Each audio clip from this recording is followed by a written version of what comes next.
Hello. This is my presentation on Tri-Arrow's Information System Security Policy by me, Robert Miller. Just a quick introduction to Tri-Arrow Printing. Tri-Arrow Printing is a company that's dedicated to providing printing services at an exceptional price, whether it be clothing printing, posters, paper, whatever it is, we'll do it.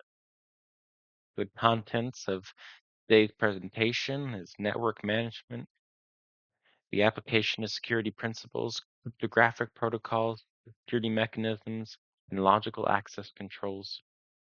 Really just a basic overview of the network security environment that you'll find within Tri-Arrow printing.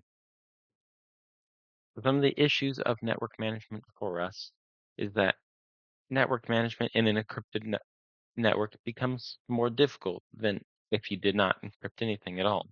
Gives you less transparency onto the content being transferred on your network, and it adds an extra layer that you have to manage, whether it be the key exchanges so that you can use public and private keys, or just the simple extra steps that you have to take to induce that encryption on your network. It does add more things that you have to worry about and actively manage.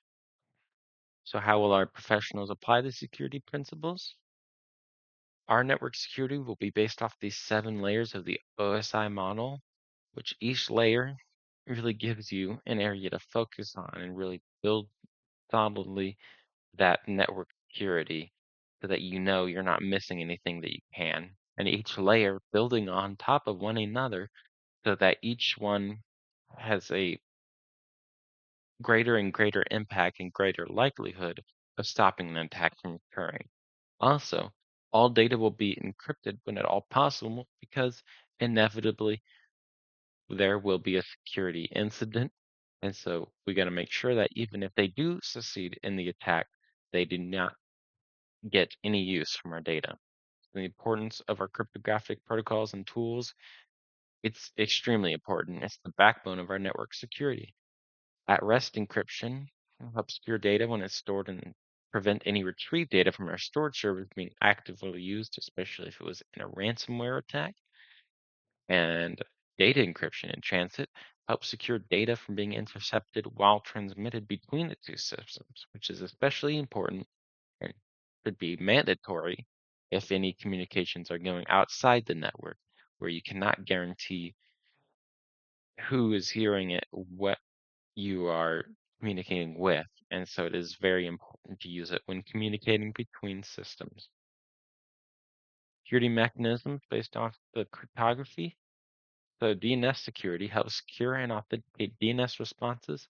It does not encrypt the response itself, but it provides a way to authenticate and show that the server that you intend to respond to your request is the one responding to your request. And IP security is used to establish a secure tunnel between two devices.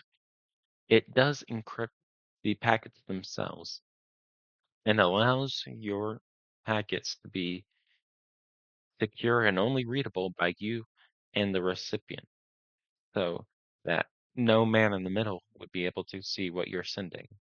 So our logical access controls for our company will implement a single sign-on environment so that users will only have to use one set of credentials, preventing users from having to remember multiple different logins and password combinations. Then, because it prevents a single point of failure, we will then use multi-factor authentication and smart cards to improve the security of that single sign-on.